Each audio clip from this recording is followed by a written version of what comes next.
দীর্ঘ সংঘাতের পর অবশেষে 10 দিনের যুদ্ধবিরতিতে ইসরায়েল ও লেবানন। মার্কিন প্রেসিডেন্ট ডোনাল্ড ট্রাম্পের ঘোষণার পর বৃহস্পতিবার মধ্যরাত থেকে এই যুদ্ধবিরতি কার্যকর হয়। তবে এর 1 ঘন্টারও মধ্যেই তা লঙ্ঘনের অভিযোগ উঠেছে। এদিকে ইরানের সঙ্গে একটি বড় ধরনের চুক্তির ইঙ্গিত দিয়েছেন ট্রাম্প। তিনি বলেছেন, যুক্তরাষ্ট্র ইরানের সঙ্গে চুক্তি করার খুবই কাছাকাছি রয়েছে। বিস্তারিত মনিরুজ্জামান বাবুর প্রতিবেদনে। যুক্তরাষ্ট্রের মধ্যস্থতায় গত মঙ্গলবার 34 বছরের বেশি সময় পর ওয়াশিংটনে লেবানন ও ইসরায়েলের প্রতিনিধিরা বৈঠক করেন।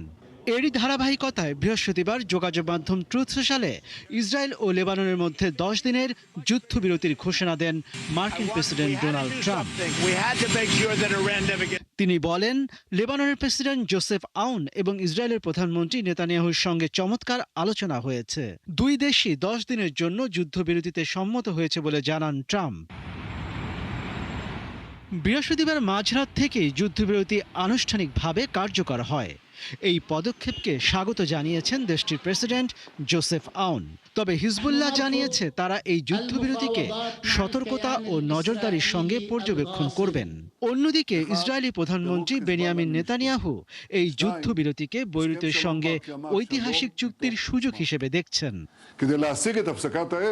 তবে যুদ্ধবিরতি কার্যকর হওয়ার 1 ঘন্টারও কম সময়ের মধ্যে তা লঙ্ঘনের অভিযোগ উঠেছে। লেবাননের জাতীয় সংবাদ সংস্থা এনএনএ জানিয়েছে, দক্ষিণ লেবাননের খিয়াম ও দিব্বিন শহরে ইসরায়েলি গোলাবর্ষণ অব্যাহত রয়েছে। এদিকে লেবানন ইসরায়েল যুদ্ধবিরতি ঘোষণার পরপরই ইরানের সঙ্গে একটি বড় ধরনের চুক্তির ইঙ্গিত দিয়েছেন মার্কিন প্রেসিডেন্ট ডোনাল্ড ট্রাম্প।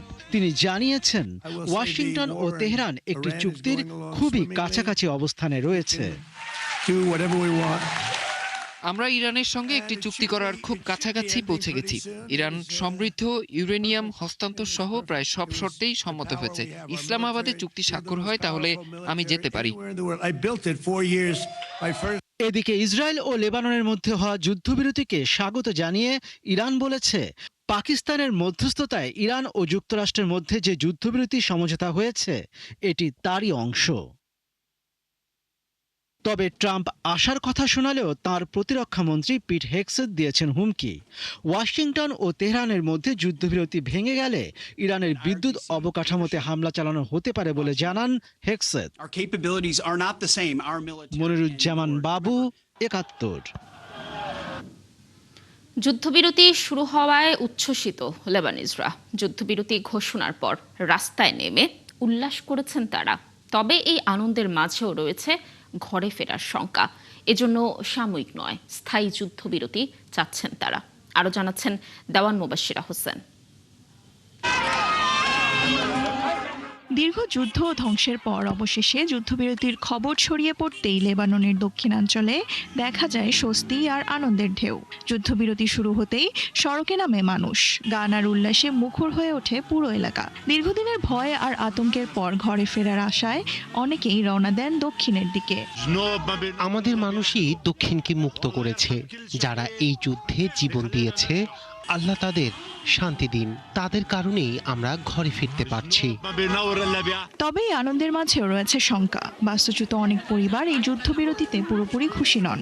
দক্ষিণ লেবাননের টায়ারে একটি স্কুলে আশ্রয় নেওয়া পরিবারগুলো বলছে, শুধু সাময়িক বিরতি নয়, তারা চায় স্থায়ী সমাধান। আমরা খুশি, কিন্তু পুরোপুরি না। যদি যুদ্ধ পুরোপুরি না থামে আর সেনা প্রত্যাহার না হয়, তাহলে এই শান্তি আমাদের জন্য না। এদিকে রাজধানী বৈরুতেও ভিন্ন চিত্র। অস্থায়ী তাঁবুতে থাকা বাস্তুচ্যুতরা এই 10 দিনের যুদ্ধবিরতিকে যথেষ্ট মনে করছেন না। তাদের দাবি, স্থায়ী নিরাপত্তা আর ঘরে ফেরার নিশ্চয়তা ছাড়া এই বিরতির কোনো অর্থ নেই। 10 দিনের জন্য যুদ্ধ বন্ধ থাকলে কি হবে? তারপর আবার শুরু হলে আমরা কোথায় যাব? আমরা চাই পুরোপুরি শান্তি, না হলে এই যুদ্ধবিরতি আমরা মানি না। ইসরায়েলের পক্ষ থেকে সীমান্তের সেনা উপস্থিতি বজায় রাখার ঘোষণা পরিস্থিতিকে আরও অনিশ্চিত করে তুলেছে। ফলে যুদ্ধবিরতির এই মুহূর্তে লেবাননে যেমন আনন্দ আছে, তেমনি আছে গভীর উদ্বেগও। দেওয়ান মুবাশশিরা হোসেন, 71। কোনো সমাধান ছাড়াই গত রোববার পাকিস্তানে শেষ হয় যুক্তরাষ্ট্র ইরান সংঘাত নিয়ে আলোচনা। যদিও 2 সপ্তাহের যুদ্ধবিরতি এখনও বহাল রয়েছে, এই পরিস্থিতিতে পরবর্তী আলোচনার সম্ভাবনা কতটা আছে?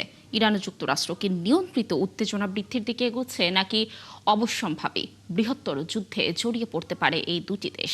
বিস্তারিত মনিরুজ্জামান বাবুর প্রতিবেদনে। কয়েক সপ্তাহ ধরে চলা লড়াইয়ের পর যুক্তরাষ্ট্র ইরান যুদ্ধবিরতিকে সংকট নিয়ন্ত্রণে রাখার সদিচ্ছা বলেই ধরে নেওয়া হয়েছিল। তবে শুরু থেকেই বিষয়টি নিয়ে অস্পষ্টতা ছিল। সংঘাত শুরু হওয়ার পর থেকেই একটি সমঝোতায় পৌঁছানোর সম্ভাবনা প্রায় শূন্যের কাছাকাছি ছিল বলে জানিয়েছেন ওয়াশিংটন ভিত্তিক গবেষণা সংস্থা ফাউন্ডেশন ফর ডিফেন্স অব ডেমোক্রেসিসের senior fellow Behnam Ben Taleblu. BBC News পার্সিয়ানকে তিনি বলেন, একগুচ্ছ নীতি, অবস্থান ও নীতিমালা নিয়ে যুক্তরাষ্ট্র ও ইসলামী প্রজাতন্ত্র বহু বছর ধরে দ্বিমত পোষণ করে আসছে। আর স্বল্পমেয়াদে এই যুদ্ধ সেই পার্থক্য কমাতে ব্যর্থ তো হয়েছেই, বরং তা আরও বাড়িয়েছে। এদিকে দুই দেশের কর্মকর্তাদের পরস্পর বিরোধী বক্তব্য পরিস্থিতি আরও খারাপ করেছে বলে মনে করছেন বিশেষজ্ঞরা। ইরানের কর্মকর্তারা যেখানে বারবার যুদ্ধবিরতি লঙ্ঘনের কথা বলছেন, সেখানে যুক্তরাষ্ট্র ও ইসরায়েল তাদের প্রতিশ্রুতির একটি সীমিত ব্যাখ্যা তুলে ধরেছে। অন্যদিকে আলোচনার টেবিলে ফেরার প্রচেষ্টার কোনো ফলাফল না এলে এই যুদ্ধবিরতি সম্ভবত কেবল সময় ক্ষেপণের একটি মাধ্যম হয়ে থাকবে। আন্তর্জাতিক বিশ্লেষকদের মতে ইসরায়েল আলোচনায় যুক্ত ব্যক্তিসহ ইরানের গুরুত্বপূর্ণ ব্যক্তিত্বদের হত্যার মতো পদক্ষেপ নিতে পারে। এছাড়া অনিচ্ছাকৃতভাবে হলেও হরমুজ প্রণালী অবরোধের বিষয়ে ডোনাল্ড ট্রাম্পের ঘোষিত নীতি সংঘর্ষের ঝুঁকি বাড়িয়ে দিয়েছে। যুক্তরাষ্ট্রের 15 দফা প্রস্তাব এবং ইরানের 10 দফা পাল্টা প্রস্তাব থেকে বোঝা যায়, মধ্যপন্থার বদলে নিজেদের কাঠামো চাপিয়ে দেওয়ার বিষয়ে দুই দেশই অনড় অবস্থানে রয়েছে। সুতরাং নতুন করে আলোচনা সম্ভব হলেও স্বল্প মেয়াদে দ্রুত ও বিস্তৃত কোনো চুক্তির আশা করা এখনও বাস্তবসম্মত নয় বলে মনে করছেন বিশ্লেষকরা। এই পরিস্থিতিতে সম্ভবত সবচেয়ে সঠিক ব্যাখ্যা হলো, ইরান ও যুক্তরাষ্ট্র এমন একটি পর্যায়ে প্রবেশ করেছে যেখানে যুদ্ধ এবং আলোচনা একই সঙ্গে চলছে। মনিরুজ্জামান বাবু, 71। হরমুজ প্রণালীতে অচলাবস্থার জেরে হুমকিতে পড়তে যাচ্ছে ইউরোপের বেসামরিক ও বাণিজ্যিক বিমান খাত। বর্তমানে ইউরোপের দেশগুলোর কাছে বড়জোর 6 সপ্তাহের জেট ফুয়েল রয়েছে বলে জানিয়েছে দ্য ইন্টারন্যাশনাল এনার্জি এজেন্সির নির্বাহী পরিচালক ফাতেহ বেরোল। তিনি জানান, ইউরোপ তার ইতিহাসের সবচেয়ে বড় জ্বালানি সংকটের মুখে পড়েছে। চলমান পরিস্থিতিকে ভয়াবহ উল্লেখ করে তিনি বলেন, এটি বিশ্ব অর্থনীতিতে বড় ধরনের প্রভাব ফেলতে যাচ্ছে। এই অবস্থা যত দীর্ঘ হবে, বিশ্বজুড়ে অর্থনৈতিক প্রবৃদ্ধি ও মূল্যস্ফীতির জন্য তা ততই খারাপ পরিস্থিতি বয়ে আনবে বলেও হুঁশিয়ারি দেন তিনি। গত 28 ফেব্রুয়ারি যুক্তরাষ্ট্র ইসরায়েলের সাথে সংঘাত শুরু হলে হরমুজ প্রণালী আটকে দেয় ইরান। টানা 40 দিন যুদ্ধের পর 14 দিনের যুদ্ধবিরতি শুরু হয়। পরে 11 এপ্রিল ইসলামাবাদে অনুষ্ঠিত সংলাপ ব্যর্থ হলে হরমুজ প্রণালী ও ইরানের সামুদ্রিক বন্দরগুলোতে অবরোধ করে যুক্তরাষ্ট্র। ফলে এই নৌপথ দিয়ে জাহাজ চলাচল এখনও স্বাভাবিক হয়নি।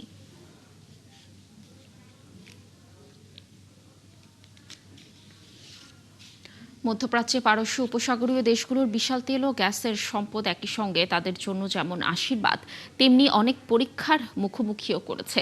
লাখ লাখ বছর ধরে চলা ভূতাত্ত্বিক প্রক্রিয়া এই অঞ্চলটিকে বৈশ্বিক জ্বালানি কেন্দ্রে পরিণত করেছে। এ কারণেই বর্তমান যুদ্ধের মতো মধ্যপ্রাচ্যে বড় কোনো সংঘাত শুরু হলে বিশ্বব্যাপী জ্বালানির সংকট তৈরি হয়। বিস্তারিত মনিরুজ্জামান বাবুর প্রতিবেদনে। পারস্য উপসাগরীয় অঞ্চলে 30টিরও বেশি তেল সমৃদ্ধ এলাকা রয়েছে, যেগুলোকে সুপার জায়ান্ট বলা হয়। এই এলাকার প্রত্যেকটিতে অন্তত 5 বিলিয়ন বা 500 কোটি ব্যারেল ক্রুড বা অপরিশোধিত তেল রয়েছে।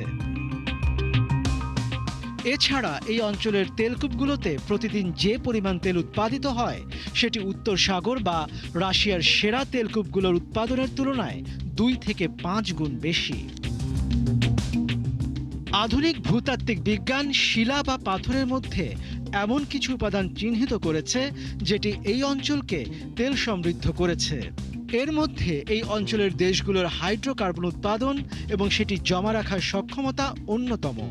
এই সবগুলো উপাদানই পারস্য উপসাগরীয় অঞ্চলে আদর্শ অথবা এর কাছাকাছি স্তরে বিদ্যমান। এই বিশাল সম্পদ এবং সহজ উৎপাদন পদ্ধতির কারণেই কার্যত এই অঞ্চলটি সবার চেয়ে অনেক এগিয়ে রয়েছে। একই সঙ্গে এই অঞ্চলের নিকটতম কোনো প্রতিদ্বন্দ্বীও নেই। বরফ যুগের শেষে অর্থাৎ আজ থেকে প্রায় 14,000 থেকে 6,000 বছর আগে বন্যার ফলে যখন পারস্য উপসাগর গঠিত হয়, তখনই হাইড্রোকার্বনের উপস্থিতি সম্পর্কে জানতে পারে মানুষ। এই অঞ্চলের অনেক এলাকায় নদী ও উপত্যকায় প্রাকৃতিকভাবেই ক্রুড বা অপরিশোধিত তেল ও গ্যাসের নিঃসরণ স্বাভাবিক ঘটনা। এছাড়া এই অঞ্চলের ভাঁজ পড়া ও ফাটলযুক্ত শিলাস্তর এবং গম্বুজ আকৃতির কাঠামো হাইড্রোকার্বন আটকে রাখা ও সংরক্ষণের জন্য খুবই উপযোগী। দক্ষিণ ইরান থেকে উত্তর পূর্ব ইরাক পর্যন্ত বিস্তৃত এই কাঠামোগুলোর মধ্যে বিভিন্ন আকারের শত শত খনি বা রিজার্ভার রয়েছে। আরব প্লেটের বিশাল গম্বুজ আকৃতির কাঠামোতে তেল ও গ্যাসের বিশাল মজুদ তৈরি হয়েছে। এর মধ্যে রয়েছে সৌদি আরবের খাওয়ার তেল ক্ষেত্র, এটি বিশ্বের বৃহত্তম তেল ক্ষেত্র। যুক্তরাষ্ট্রের ভূতাত্ত্বিক জরিপ সংস্থার মতে 1 শতাব্দীরও বেশি সময় ধরে উৎপাদন চলার পরেও এই অঞ্চলে আরও বিশাল তেলের ভাণ্ডার আবিষ্কৃত হওয়ার অপেক্ষায় রয়েছে। মনিরুজ্জামান বাবু, ৭১। ইউরোপীয় ইউনিয়ন এবং পশ্চিমা সামরিক জোট ন্যাটোর সম্পর্ক আরও জোরদারে কাজ করার ঘোষণা দিয়েছেন ইউরোপীয় কমিশনের president Ursula von der Leyen. বেলজিয়ামের রাজধানী ব্রাসেলসে ন্যাটোর মহাসচিব মার্ক রুত্তের সঙ্গে বৈঠক শেষে তিনি জানান, আগামী সপ্তাহগুলোতে দুই জোটের মধ্যে সমন্বয় বাড়াতে নিবিড়ভাবে কাজ করা হবে। আসন্ন ন্যাটো সম্মেলনকে সামনে রেখে ইউরোপের প্রতিরক্ষা শিল্প উৎপাদন বাড়ানো এবং বিনিয়োগ জোরদারের বিষয়ে আলোচনা হয়েছে। ভন ডার লিয়েন বলেন, বিশ্বের নিরাপত্তা ঝুঁকি বাড়াতে থাকায় বেশি উৎপাদনের সক্ষমতা তৈরি জরুরি। অন্যদিকে মার্ক রুত্তে বলেছেন, শক্তিশালী ইউরোপ মানেই শক্তিশালী ন্যাটো। দুই পক্ষই আঙ্কারায় একটি সফল সম্মেলনের প্রস্তুতিতে একসঙ্গে কাজ করার বিষয়ে একমত হয়েছেন।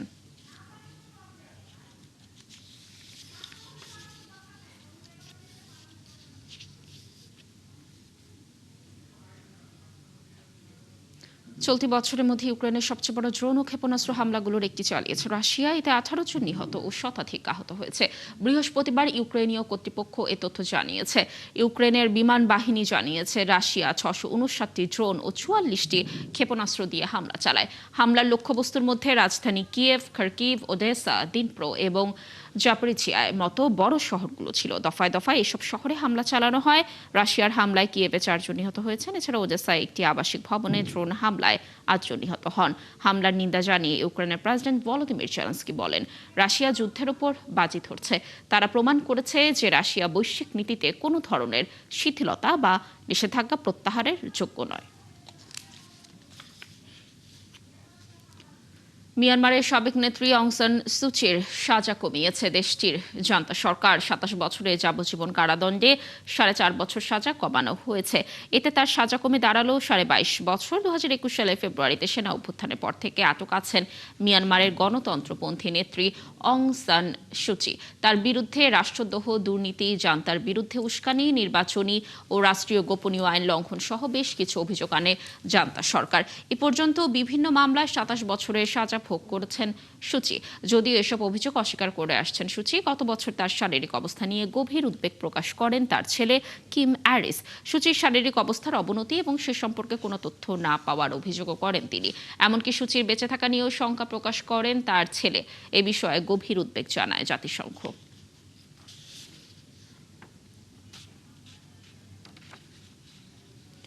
দর্শক, এই ছিল এখনকার আয়োজনে। বিশ্বের আরও নতুন কিছু খবর ও বিশ্লেষণ নিয়ে আগামীকাল সকাল 9:30টায় আবারও হাজির হবে বিশ্বযোগ। চোখ রাখুন 71 ফেসবুক পেজে এবং সাবস্ক্রাইব করুন 71 ইউটিউব চ্যানেল। 71 সাথেই থাকুন।